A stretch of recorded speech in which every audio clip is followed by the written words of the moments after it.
Les petits potes, j'espère que ça va bien. Aujourd'hui je suis méga heureuse de vous retrouver, quoique aussi un petit peu angoissée, puisque ça fait sans déconner un quart d'heure que je suis devant ma caméra, que je fais cette introduction et je me dis ah non c'est trop nul, je recommence et c'est encore plus nul à chaque fois, donc c'est génial.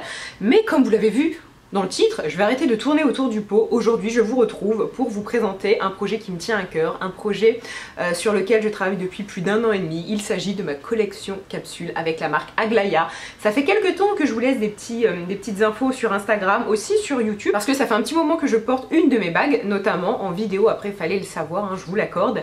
Mais c'est un projet qui me tient tellement à cœur. Si vous me suivez depuis un petit moment, ça fait longtemps que je travaille avec la marque Aglaia, ça fait plus de 2 ans, et il y a environ 1 an et demi, comme je vous l'ai dit, ils m'ont proposé en fait cette collaboration, cette collection capsule. Ils m'ont dit comme tu aimes beaucoup nos bagues, et bien pourquoi pas essayer de créer une collection ensemble. Et j'ai été complètement fan du projet parce que j'aime bien me maquiller, mais je crois que les bijoux pour moi c'est encore plus important. Je préfère sortir sans maquillage avec mes bijoux que le contraire, comme le parfum, je préfère sortir parfumée et non maquillée que maquillée pas parfumée. Bon, c'est peut-être bizarre mais voilà, chacun ses trucs.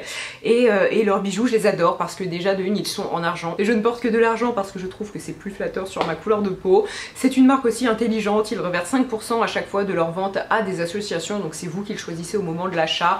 Et surtout les 2 personnes qui gèrent la marque, eh bien je les ai rencontrées à plusieurs reprises, j'ai eu un véritable coup de cœur pour eux, on s'est beaucoup entendu et voilà, ils sont à Marseille, je suis à Nancy, donc on s'est rencontrés quelques fois. Ils ont même fait l'effort une fois de venir me voir à Nancy, et moi j'ai fait l'effort aussi d'aller les voir à Marseille. Mais bref, c'est un projet qui a pris du temps parce qu'il a fallu qu'on se rencontre, il a fallu qu'on discute, surtout il a fallu faire des prototypes, être sûr que ça fonctionnait, notamment à la base j'avais une idée de bague qui n'a pas pu se faire.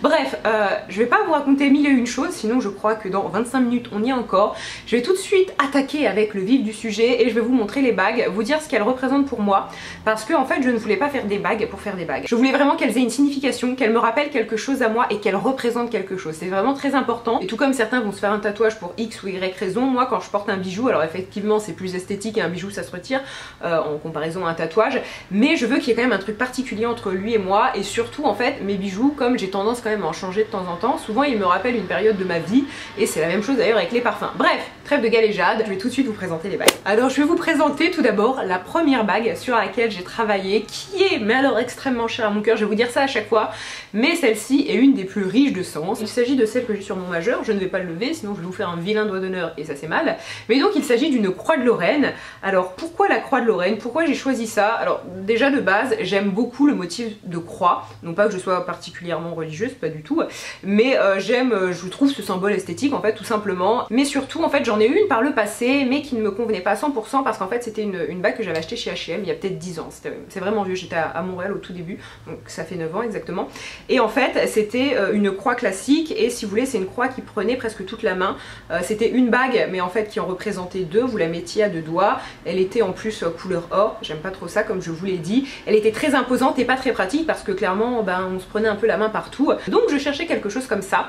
Et en fait j'ai pensé assez instinctivement à la croix de Lorraine parce que, et c'est là que vous allez vous dire que je suis peut-être un peu perchée, mais la croix de Lorraine ça me rappelle un musée que j'ai visité il y a des années et des années avec mon premier copain. C'était une journée vraiment super basique, une journée qui n'avait rien de particulier, mais c'est une journée qui est restée gravée dans mon esprit pour plein de petites raisons, pour plein de petits détails. Et ouais, c'est pas une journée où j'ai fait un truc magnifique, où il s'est passé quelque chose d'exceptionnel, non, c'était une journée très triviale. Et du coup en fait j'ai voulu jumeler les deux, je me suis dit ouais je veux une croix parce que j'adore ce motif et que j'en ai pas vraiment trouvé dans le commerce, en tout cas des croix qui me plaisaient à 100%. Et là l'idée c'était quand même de faire un bijou qui me plaise de A jusqu'à Z, mais donc j'ai voulu reprendre particulièrement cette croix de Lorraine que je trouve en fait aussi pratique, plus pratique que mon autre bague à porter parce qu'elle me prend pas toute la main et je la trouve discrète mais à la fois quand même elle se voit. Puis maintenant je vais vous présenter la deuxième bague de la collection. Alors en fait c'est la dernière que j'ai créée, mais dans l'ordre où je voulais vous présenter les choses, je vais quand même vous la présenter en numéro 2 parce que je trouve que ça s'inscrit mieux comme ça et que ça sera plus clair pour vous. Bref, il s'agit de cette bague qui est quand même assez massive parce que comme vous l'avez compris, comme vous l'avez déjà vu, j'aime avoir des bijoux discrets mais j'aime aussi avoir des bijoux un peu plus massifs, même je crois que je préfère porter ça. Et donc cette bague-ci a une histoire très particulière. Celle-ci elle s'appelle Ombre et Lumière parce que elle a un côté très positif et un côté un peu plus sombre. Au niveau de la texture de la bague, elle est martelée martelée. Elle est martelée comme une ancienne bague que j'avais, mais surtout cette bague, je me suis inspirée d'une bague que je portais dans le temps, enfin dans le temps on croirait que j'ai 45 ans, mais que je portais en 2015 et 2016 précisément. J'ai peut-être porté durant un an et je tiens d'ailleurs à rendre hommage à la personne qui a cette marque parce que elle me l'avait offert lors d'un swap en 2014 il me semble, et c'est une bague que j'avais adorée, mais vraiment que j'ai adorée, que j'ai portée et que j'ai portée tout le temps. Et puis ça a été une année assez compliquée pour moi. Fin 2015 il s'est passé des trucs pas très cool, et l'année 2016 qui a suivi c'était vraiment compliqué. Et en fait à la fin de l'année 2016 ou courant 2016 j'ai décidé d'arrêter en fait de porter complètement les deux bijoux que je portais à l'époque, parce que c'est vraiment des bijoux en fait qui me rappelaient cette espèce de détresse dans laquelle j'étais. Tout comme j'ai changé de parfum, enfin voilà, vous connaissez, moi je sais que quand comme ça je veux tourner la page, ben, je change quelques-unes de mes habitudes, et en général ce que je porte, donc bijoux, parfum, c'est les premiers trucs auxquels je pense. Et donc j'ai complètement arrêté de porter cette bague, aussi une autre, et par contre je les ai gardées très précieusement dans ma chambre. J'ai une espèce de cheminée où je mets tous mes souvenirs, et donc comme j'aimais beaucoup le design de cette bague, mais qu'il était hors de question pour moi de la porter, je voulais pas l'acheter, puis surtout c'était un cadeau d'une personne, donc je l'ai laissé. Et donc quand j'ai fait cette collection, très naturellement j'ai pensé à cette bague que j'aimais beaucoup, j'adorais les codes et le design de la bague, mais j'avais pas du tout envie d'avoir la même bague, parce qu'encore une fois elle me rappelait une époque que je n'aimais pas et j'avais envie de ne plus y penser. Donc j'ai vu avec la marque ce que je pouvais faire et on s'en est inspiré pour créer ce modèle. Mais donc l'idée c'était de garder cet esprit que j'aimais, mais d'en faire quelque chose de nouveau. Au niveau du poinçonnage, l'autre bague en fait a des petits points très précis. Moi je voulais quelque chose d'un peu plus irrégulier, tout comme les branches en fait de la bague qui sont, alors ça me fait penser comme ça à des algues, c'était pas l'idée de base, mais ça me plaît en fait, parce que il y a ce côté en fait un peu imprécis, un peu oui mais non, c'est pas droit, en fait on sait pas trop. Et c'est exactement l'idée que je me faisais cette bague, d'où le côté ombre et lumière. Il y a forcément un côté un petit peu sombre de cette bague puisque elle est inspirée d'une bague que je portais à une époque pas cool, mais d'un côté lumière parce que celle-ci en fait finalement elle est vierge de souvenirs, elle me rappelle en soi rien du tout parce que je l'ai créée pour cette collection. Cette collection c'est quelque chose de positif, tout ça. Donc il y a vraiment cet entre-deux, cet oxymore quelque part, hein. Pour les L, vous reconnaîtrez la petite référence à vos chers cours de littérature, mais bref voilà. Et finalement la troisième bague, comme vous allez le voir, alors celle-ci bien évidemment je l'aime beaucoup aussi, mais elle a un côté je trouve un peu plus léger, un peu plus facile à porter. Je veux pas dire passe-partout parce que ça serait péjoratif, mais je trouve que c'est celle qui pourrait aller à un maximum de personnes. Par exemple je peux comprendre qu'on n'ait pas envie de porter une croix de Lorraine ou cette bague-ci qui est quand même assez présente pour les personnes en fait qui veulent quelque chose d'un peu plus fin. Les traits de la bague sont plus délicats, et donc cette bague-ci je voulais vraiment rester sur quelque chose de très positif, et donc je l'ai appelée Allégresse. Et pour info j'ai trouvé les noms vraiment en fin de collection. Je trouvais que les deux bagues précédentes en fait, même si je les aimais beaucoup, elles avaient quand même un côté un chouïa nostalgique, et c'est pas non plus ce que je voulais totalement. Donc je me suis dit pars sur quelque chose de plus léger, et c'est pour ça que je l'ai appelée Allégresse, et je trouve que ça lui va parfaitement parce que oui c'est une bague aussi qui est vierge de souvenirs. Pour le coup là ça ne me rappelle rien. Je vais pas vous dire que des traits comme ça me rappelle ma grand-mère, ah non pas du tout, ça ne me rappelle vraiment rien. Et c'était aussi l'idée en fait d'avoir un modèle qui est quelque part plus consensuel. Celle-ci en fait a vraiment été créée avec Karine, donc qui est la personne, une des personnes qui gère la marque, qui a créé la marque. En fait je lui ai parlé de toutes mes inspirations, de tout ce que j'aimais, elle m'a montré plusieurs choses qui étaient possibles, plusieurs choses auxquelles elle pensait. On les a retravaillées, j'ai dit ah non ça oui, ça non, et on est arrivé à ça, en fait à quelque chose d'assez simple, et je trouve ça joli. Donc il faut savoir en fait que pour chaque bague j'ai reçu plusieurs prototypes, à chaque fois je disais ce qui me plaisait, ce qui me plaisait pas.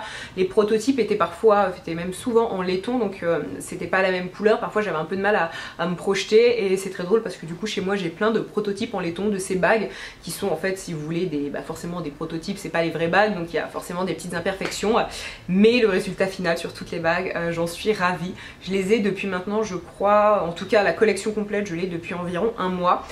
Ces deux bagues-ci en fait qui ont été les premières créées, ça fait un petit peu plus longtemps, mais voilà, ce sont des bagues qui me tiennent vraiment à cœur. J'espère que vous avez aussi apprécié ce côté un peu plus personnel que j'ai mis dedans, parce que pour moi c'était essentiel. J'avais vraiment pas envie de mettre juste des bijoux jolis pour des bijoux. Je voulais déjà bien évidemment que les bagues soient qualitatives, pour moi c'était important, mais surtout je voulais cette touche personnelle. Bref, après ne vous attardez pas sur la signification, hein. Enfin bon, c'est voilà, chaque personne en fait interprète ça comme elle veut. Je sais que c'est drôle parce que justement la croix de Lorraine, quand j'en parlais à mes amis autour de moi, ils disaient ah oui c'est parce que tu es de Lorraine, alors que pas du tout, parce que oui effectivement actuellement je vis en Lorraine, mais de base je ne suis pas de cette région. Mais bref, j'avoue que c'est aussi un petit clin d'œil parce que malgré tout je suis contente de vivre à Nancy. Sur cette très bonne parole, cette vidéo touche à sa fin. Je vous rappelle quand même, alors je pense que je vais vous l'insérer en début de vidéo, mais c'est que je l'ai même pas dit, j'ai un code de moins 10% qui est valable sur tout le site, comme à peu près très souvent, donc je vous en parle une fois de temps en temps. Aglaia, ça fait vraiment longtemps que je travaille avec cette marque, donc c'est Alidis, je vous l'afficherai aussi en barre d'infos. J'espère que cette collection bah voilà, vous plaira. Après bien évidemment je fais pas cette collection pour vous dire oh si vous m'aimez achetez là, non il n'y a vraiment pas ce côté groupie, mais alors vraiment pas, vous me connaissez, je suis pas du tout dans cette démarche là. Voilà, je vous dis pas oh faut les acheter, je sais quand même que c'est des produits qui ont un coût. J'ai fait en sorte de baisser au maximum, de base elles étaient un peu plus chères, mais c'est vrai que je me voyais pas en fait vous vendre des choses trop chères, et je sais déjà que ça a un coût. Je vous vends pas un bouquin à 5 € ou à 10 balles, non c'est pas le cas, mais forcément en fait c'est une marque qui fait tous ses bijoux en France, il y a un vrai savoir-faire.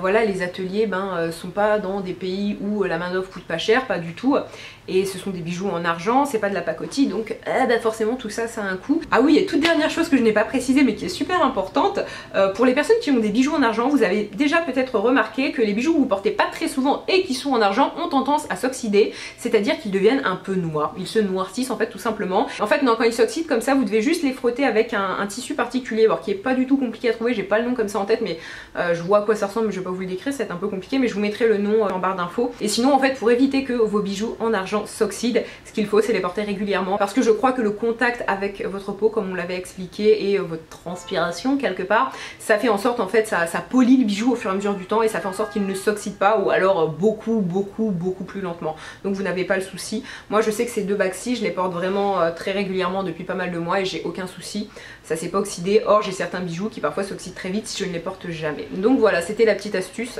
qui je trouve est bonne à savoir, parce que personnellement j'ai porté pendant très longtemps de l'argent et je ne le savais pas. Bref, sur ces très bonnes paroles cette fois-ci, pour de vrai je vous embrasse et puis je vous dis à très bientôt, bye.